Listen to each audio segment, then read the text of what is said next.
Nessa aula a gente vai falar sobre análise fundamentalista e mostrar alguns importantes indicadores que me poupam muito tempo na hora de escolher em quais negócios eu quero investir.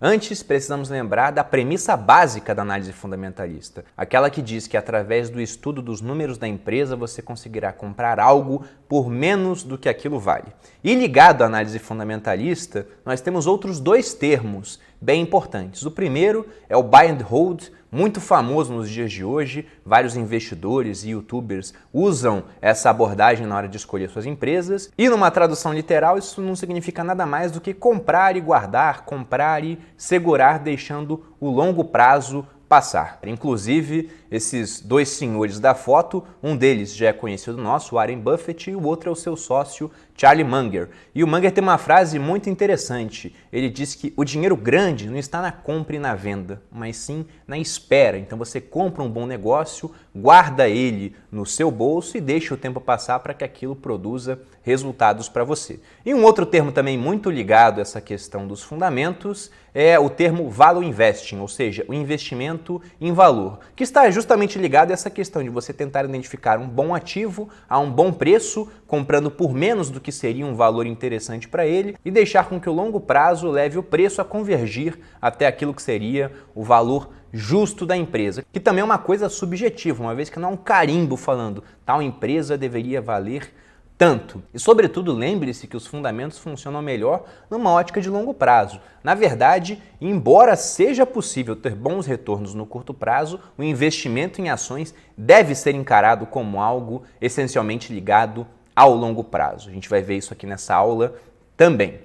Então, o que uma pessoa procura, um bom investidor, na hora de escolher uma empresa? Warren Buffett ele costuma falar que no capitalismo, uma empresa quer sempre tomar o castelo da outra, numa analogia ao feudalismo, onde cada um tinha lá o seu feudo, que era a sua área de exploração, então uma empresa tenta sempre tomar o feudo da outra. Isso fica mais complicado se aquela outra empresa tiver barreiras contra a entrada no setor, tiver um fosso, por exemplo, de proteção, muros mais altos. Então o que o Buffett e outros investidores de sucesso, inclusive eu mesmo, embora eu não possa nem me comparar com esses gigantes em termos de rentabilidade em bolsa, são questões de diferenciais de marca, gestores competentes, lucros constantes e crescentes, essa parte é muito importante, pouco ou nenhuma dívida, monopólios naturais acabam sendo bons negócios devido à ausência de competição, embora o termo monopólio natural seja questionável, dependendo de qual escola de economia você escolha seguir. Demanda inelástica, aqueles produtos que, em crise ou sem crise, continuarão sendo consumidos, e preços convidativos, sendo que esse último elemento é essencial na sua abordagem, porque nem sempre boas empresas, aquelas empresas realmente boas, significarão boas ações para você investir, porque os preços podem estar muito esticados. E aqui a gente vai ver como é feita essa análise do preço, porque não basta você olhar na Bolsa de Valores e ver, a empresa A tem uma ação que custa R$10 e a empresa B tem uma ação que custa R$30. Então a empresa B é 3 vezes mais cara do que a empresa A? Não, porque há quantidade de ações sendo negociadas de maneiras diferentes, uma empresa pode gerar muito mais lucro do que a outra. Então essa análise viria com indicadores que facilitariam a sua vida. Não basta olhar dessa maneira, e você verá aqui também. E um outro ponto é que, ao escolher negócios com preços convidativos, você está adotando uma margem de segurança e desequilibrando as chances a seu favor. Esse aqui que aparece no livro é o gestor Peter Lynch, hoje já falecido, mas uma curiosidade é que ele morreu comprado, então operou até seu último dia de vida. E o Peter Lynch foi durante 13 anos, de 77 até 90, gestor de um fundo chamado Fidelity Magellan. E ele conseguiu, ao longo de 13 anos, um retorno médio de 29% ao ano. Se você lembrar daquele exemplo que eu dei de R$100 mil investidos em 10 ações diferentes e que após 10 anos você teria mais de 1 milhão, então se você não tivesse investido em ações, mas sim no fundo do Peter Lynch, você não teria 1 milhão, você teria mais de R$2.700.000, porque o fundo dele rendeu muito, mas muito bem. E aí vem uma curiosidade mostrando como o investimento em ações deve ser algo encarado para o longo prazo. Mesmo com um rendimento médio de 29% ao ano, isso aí é uma média, porque teve anos que rendeu menos, anos em que rendeu mais. E a maior parte dos cotistas do fundo do Peter Lynch não ganharam dinheiro, porque eles se desesperavam e saíam nas temporadas de baixa do mercado, ao invés de esperar o mercado se recuperar. Curioso isso, não? Como a maior parte das pessoas conseguiu perder dinheiro em um fundo extremamente vencedor, porque elas não tiveram a noção de que o mercado de ações deve ser encarado essencialmente como algo voltado ao longo prazo. Mas sem mais delongas, vamos a alguns indicadores fundamentalistas que eu acho bem importantes. Lembrando que você não pode analisar indicadores de maneira isolada. A gente vai ver que a empresa como um todo deve ser olhada, até porque nem tudo está nos indicadores, como nós também veremos nessa aula. O primeiro desses indicadores que eu acho bem interessante é o preço dividido pelo lucro da ação, chamado de PL. Ele mostra quantos anos demorariam para você reaver o preço pago pela empresa caso os lucros da empresa se mantivessem constantes e fossem 100% distribuídos ao acionista. Então, quanto mais baixo o PL, teoricamente, melhor. Por que eu digo teoricamente? Porque algumas vezes o PL está muito baixo porque ninguém tem muito interesse naquela empresa. Compartilhando aqui a tela do site Fundamentos com vocês, que é um dos sites que eu uso para fazer esse tipo de análise, a gente vê o PL aqui de Magazine Luiza, em 77,35. E é interessante pelo computador que você colocando aqui do lado na interrogação, ele já te mostra a definição de PL. Então, de uma maneira rápida, a gente olha que se os lucros de Magazine Luiza se mantiverem no patamar atual e forem 100% distribuídos ao acionista, se você comprar uma ação hoje, levaria 77 anos para ter o retorno do valor investido. Aí você pensa, nossa, mas isso é muito tempo. E realmente é, só que a questão é que os lucros não vão se manter constantes, eles podem aumentar, podem diminuir e o preço da empresa também vai variar. Mas olhando por isso aqui, nós conseguimos avaliar se uma empresa está cara ou está mais barata. Lógico que é importante você comparar dentro do mesmo setor. Não adianta eu comparar a Magazine Luiza, que é uma varejista e também uma empresa com valor de mercado grande, né? A gente colocaria dentro da nossa classificação como uma empresa mid-cap ainda, mas que está crescendo bastante, valendo aí seus 64 bilhões. Eu não posso chegar e comparar ela com, por exemplo, aqui, ó, Ferbasa, que atua no ramo de siderurgia e vale apenas 2,5 bilhões. O PL dela é 10, mas é um outro setor totalmente diferente. O mais adequado seria, por exemplo, eu comparar Magazine Luiza com Lojas Renner. Então digito aqui, ó, Renner, já aparece para mim a única ação que ela tem, então só tem ação ordinária, e a gente vê, vale em torno de 40 bilhões o valor de mercado, e olha o PL, 39,15. Também um PL bem alto, mas também porque a empresa entrega muito, se a gente for ver nos anos aqui, sempre com subidas bem expressivas, nos últimos 12 meses, inclusive, com mais de 55% de subida. Então, Magazine Luiza está mais caro do que Lojas Renner. Isso basta para se analisar a empresa? Não. Há outros fatores a serem levados em conta, como nós veremos aqui ao longo da aula. Mas já seria um primeiro indício, você vê que um negócio é precificado pelo mercado de maneira mais alta do que outro. Você vê que um negócio é precificado pelo mercado de uma maneira mais cara, com retorno do investimento mais demorado do que outro. E se você acha que esses indicadores 39, aqui no caso de Magazine Luiza 77 estão altos, vamos dar uma olhada no indicador de Banco Inter hoje. Coloco aqui BID, já aparece tanto 11 quanto 4 quanto 3, né? Vou olhar BID 11. Repare aqui, ó, 138,55, ou seja, se você comprar uma ação hoje e o lucro se mantiver constante, for distribuído 100% para você, o que também não acontece porque a empresa pega esses lucros para reinvestir parte em crescimento, levaríamos 138 anos para ter o nosso capital de volta. Um outro indicador muito utilizado é o preço sobre valor patrimonial, P sobre VP. Ele mostra o quanto o mercado está disposto a pagar pelo patrimônio líquido da empresa.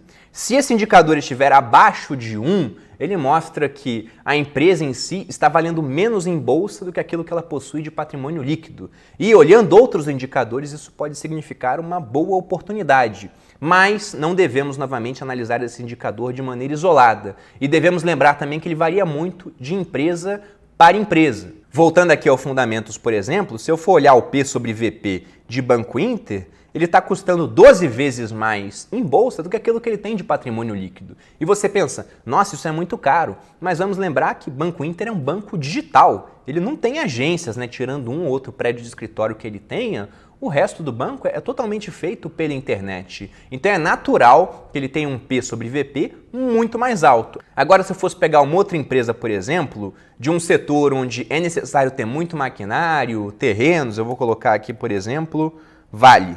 já aparece aqui para mim Vale 3.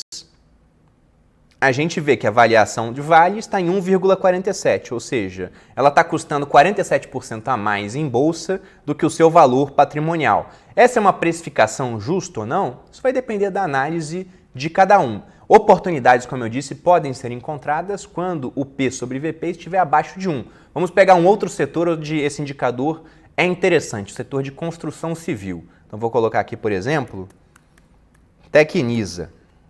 Veja aqui, ela está com PL negativo. O que significa isso, né? Se eu tenho um preço sobre lucro negativo, significa que a empresa não está lucrando. E se eu descer aqui no Fundamentos, isso realmente aparece. Ó. Veja o lucro do último trimestre, menos 144 milhões. E mesmo assim a empresa está cotada acima do valor patrimonial que possui, o que pode indicar que as pessoas acham que simplesmente é um período que irá passar. Não está sendo negociada com desconto nenhum sobre o seu valor patrimonial, mesmo tendo um histórico aqui bem ruim em termos de rentabilidade. Então eu acho que essa empresa está um pouco cara porque ela está produzindo, né? Um valor justo seria pagar abaixo do que ela tem de patrimônio se ela só vem dando prejuízo ao longo do tempo. Buscando uma outra empresa aqui para mostrar uma possível oportunidade, coloco aqui Cogna 3, que é um grupo educacional voltado tanto para ensino superior quanto ensino básico. E nós vemos preço sobre valor patrimonial de 1. Ou seja, o mercado está pagando exatamente aquilo que a empresa tem em termos de valor patrimonial. Significa que se eu fosse montar uma empresa do zero agora, igualzinho a essa, significa que ele não está dando nenhum prêmio por uma empresa já montada e funcionando, sendo que se eu fosse montar uma empresa igual hoje, teria um trabalhão e valeria exatamente essa mesma coisa. Então isso começa a parecer uma oportunidade. Mas lembrando que a gente não deve avaliar só isso, né? É interessante ver o PL, inclusive clicar aqui e comparar com outras empresas do mesmo setor, né? A gente vê que o PL do setor está mais alto, então o pessoal está pagando mais caro pelas ações. Tem uma aqui com PL negativo porque não gerou lucro no último balanço. Mas olha só, se o PL está parecido dessas três aqui, vamos ver o valor patrimonial. O valor patrimonial mais baixo é o de Cogna. Repare que ele é negociado uma vez o seu valor patrimonial, enquanto as outras estão em mais de 2, essa aqui até em 4 vezes o que possui de patrimônio. Então, se eu quisesse investir no setor educacional, esse indicador aqui me ajudaria a ver uma possível oportunidade, mas teria que olhar outras coisas também, porque há outros indicadores. Um exemplo seria o indicador do retorno sobre o patrimônio líquido, chamado de ROI, do inglês Return on Equity. E ele é calculado dividindo o lucro líquido da empresa pelo seu patrimônio líquido. Então, de uma maneira simples, ele mostra o quanto a empresa consegue rentabilizar o patrimônio que ela tem. Quanto mais alto, melhor, porque mostra que a empresa consegue rentabilizar bem o seu próprio patrimônio. Voltando ao exemplo da própria Cognita no setor de educação, a gente vê aqui o ROI. Ela tem um preço sobre valor patrimonial mais baixo porque o ROI dela também está mais baixo comparado a outras competidoras. Então repare aqui que essa que tem um valor patrimonial mais alto, a Educ, tem um ROI de 21,3. A outra aqui, Ser Educacional, que tem um valor patrimonial com prêmio de 13,96. E o ROI de Cogna hoje caiu bastante, já foi bem mais alto e está em 5,26. Eu gosto mais de negócios que têm um ROI de pelo menos 2 dígitos, ou seja, no mínimo 10%. Esse ROI de 5,26 mostra que a empresa está rentabilizando o seu patrimônio de maneira muito alinhada com o que a gente tem hoje em termos de taxa Selic. Se você pegasse todo o seu patrimônio e investisse hoje na taxa Selic, no momento que eu gravo essa aula, você conseguiria um retorno bruto de 5,5. Disso sairiam ainda os impostos. E nesse indicador mostra que a empresa consegue uma rentabilidade sobre todo o seu patrimônio líquido de 5,26, então muito alinhado com a renda fixa. Seria interessante buscar um indicador mais alto. Ou também investir na empresa agora, que ela está com um preço sobre valor patrimonial interessante, se você achar que esse indicador de rentabilidade pode vir a aumentar no futuro. E apenas voltando aqui na análise individual da empresa, ele aparece aqui, ROI. E colocando a seta sobre o indicador, você lembra o que ele tem em termos de significado. Há um outro indicador também que algumas pessoas gostam de olhar, que é o ROIC, que é o retorno sobre investimento. Ele mostra o quanto que R$1 de investimento na empresa consegue retornar para você em termos percentuais. Outros investidores também falam bastante sobre as margens das empresas, gostam de olhar, por exemplo, a margem líquida, o quanto da receita da empresa realmente vai parar no caixa como lucro. Mas essa margem líquida, ela engana bastante. Tem muita gente que fala que gosta de negócios com grandes margens líquidas. Só que aí eles esquecem de analisar que vários negócios com pequenas margens ganham muito no volume de vendas. Por exemplo, varejistas. Voltando aqui ao caso de Magazine Luiza. Olha só a margem líquida da empresa. 4,9. Se eu for pegar um outro caso de empresa vencedora em bolsa, vou colocar aqui Raia Drogasil, por exemplo.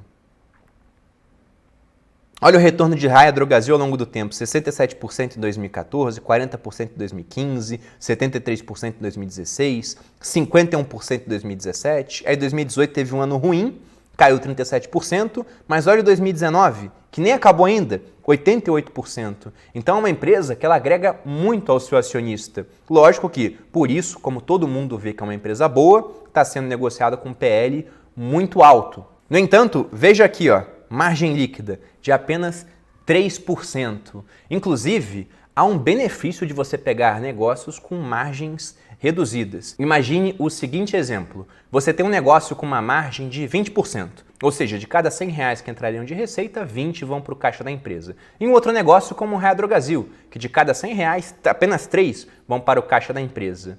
E, de repente, esses dois negócios, por uma conjuntura do mercado, conseguem melhorar e, com isso, conseguem R$1 a mais entrando no seu caixa. Então, você vê que a margem do primeiro negócio, que era de 20%, passou para 21%.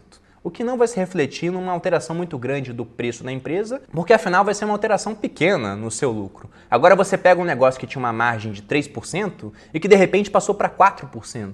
Então repare que isso é uma evolução de 33% na margem da empresa, o que pode se refletir num grande aumento no valor da ação. Então veja como esse negócio de margem é meio enganoso e por isso eu prefiro pegar o ROI da empresa.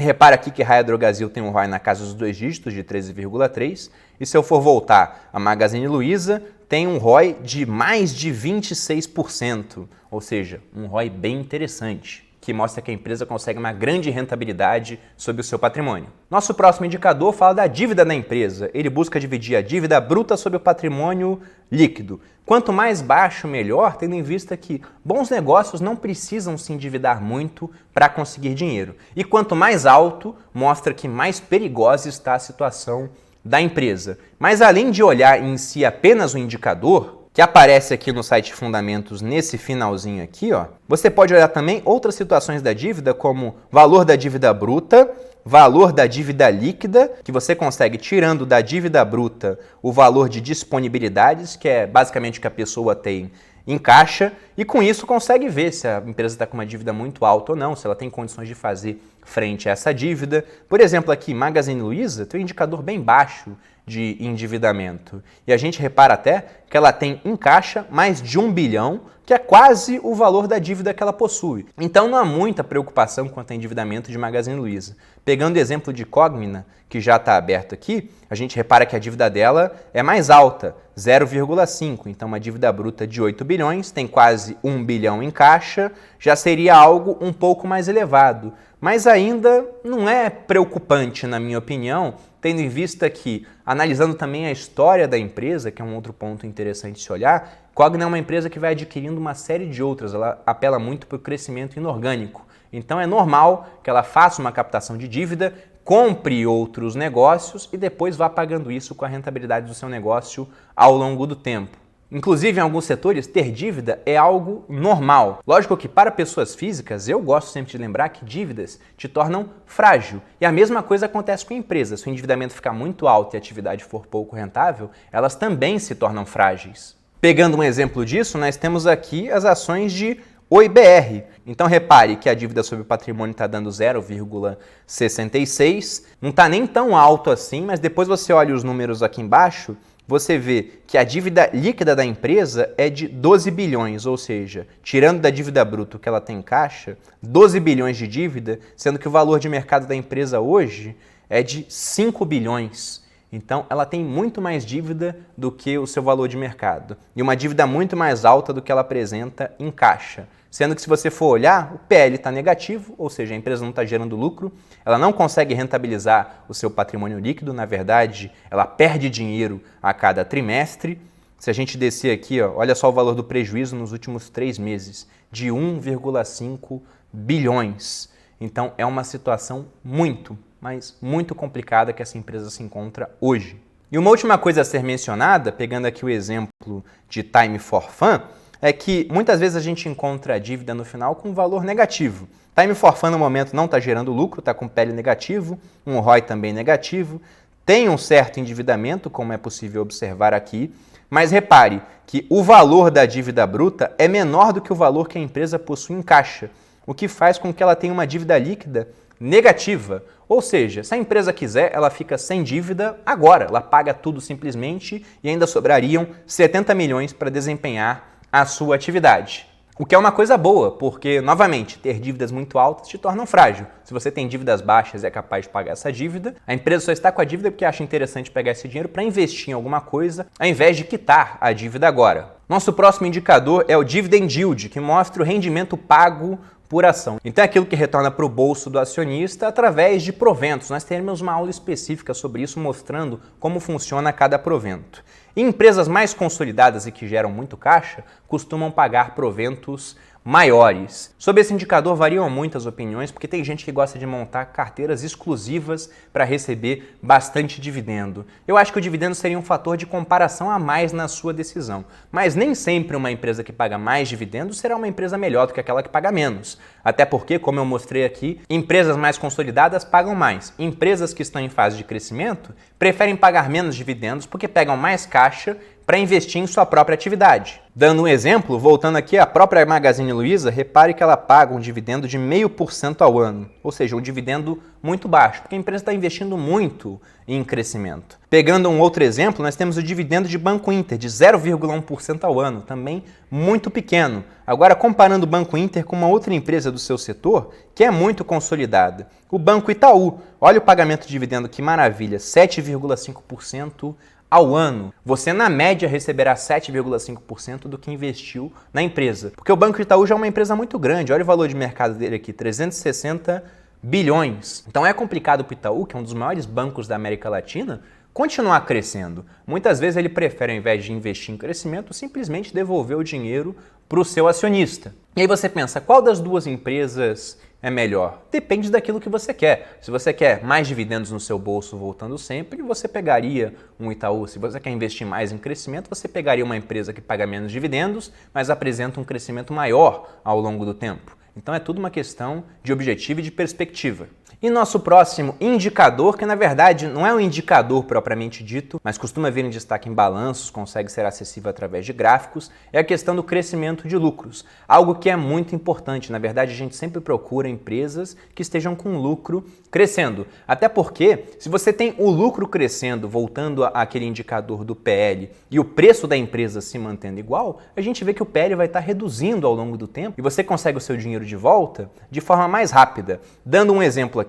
Vamos supor que o preço de uma ação esteja em R$100 e que ela apresente de lucro por ação R$10 ao ano. Então você divide 100 por 10 e tem um PL de 10. Agora imagine que o preço da ação se manteve constante, mas no próximo trimestre o lucro por ação aumentou até o patamar de R$13. Agora você divide 100 por 13 e o PL está em 7,69, mostrando que agora a empresa está mais barata, porque ela gera mais lucro, mas o preço da ação não aumentou. Então o crescimento de lucro é muito importante, porque você inclusive vê se está fazendo um bom negócio. Todo mundo quer investir em empresas que estejam lucrando mais com o passar do tempo. Voltando ao fundamentos, você consegue ter uma ideia disso através do crescimento da receita. Aqui mostra o crescimento da receita líquida nos últimos 5 anos. A receita líquida é o quanto que a empresa está faturando após os impostos sobre vendas, mas não é igual ao lucro líquido. O lucro a gente não consegue ver propriamente aqui. Até conseguimos olhar embaixo o lucro que a empresa teve nos últimos 12 meses e nos últimos 3 meses, mas não comparando com outros períodos. Mas eu consigo ver isso numa parte de gráficos aqui. Então eu vejo aqui em gráficos, demonstrativo de resultados. Eu vou descendo aqui e mostra a receita de intermediação, né? Veja que era muito alto antes, depois ficou mais baixo, mas novamente começou a crescer, até que deu uma diminuída.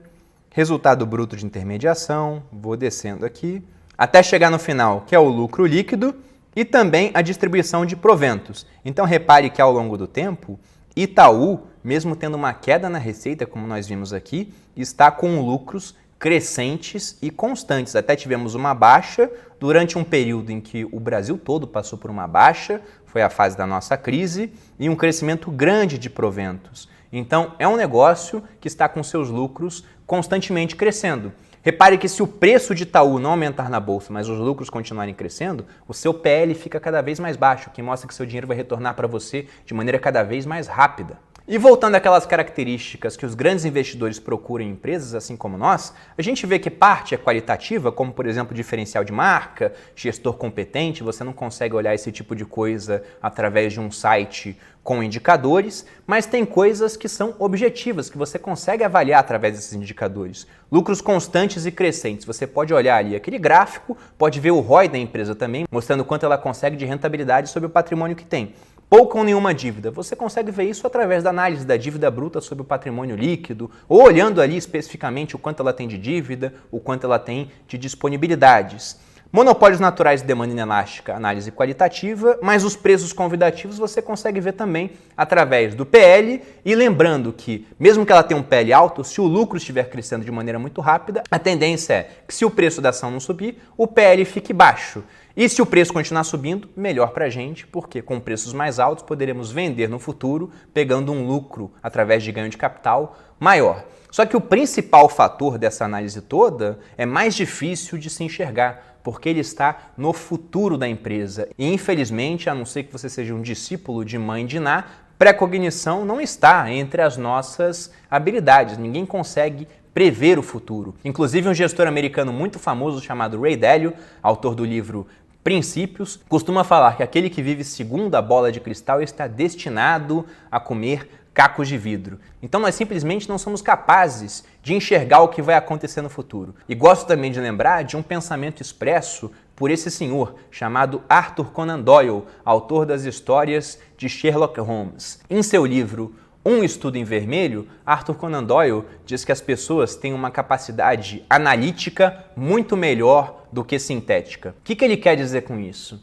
Ele quer dizer que é relativamente fácil você pegar uma empresa que chegou até patamares muito altos de sucesso e analisar por que aquilo aconteceu. Você vai encontrar vários fatores responsáveis. Provavelmente muitos fatores parecidos com aqueles que já vimos por aqui, diferenciais de marca, gestores competentes, lucros constantes e crescentes, demanda inelástica, esse tipo de coisa. Mas isso não quer dizer que pegando uma outra empresa que hoje é pequena, que apresenta exatamente os mesmos fatores, isso signifique que ela chegará até o sucesso. Ou seja, a análise, você pegar e destrinchar uma empresa para ver por que ela chegou lá, é mais simples do que a síntese. Você pegar e procurar várias características e falar que necessariamente ela chegará até um patamar de sucesso, porque nós temos o futuro envolvido nessa equação. Disrupções podem acontecer, outros competidores podem entrar naquele nicho. O gestor que parecia competente pode se revelar um cara incompetente ou desonesto. Então, como nós não temos certeza quanto ao que acontecerá no futuro, vale sempre lembrar que nós devemos diversificar, pegar e montar uma carteira com várias empresas, porque dessa maneira,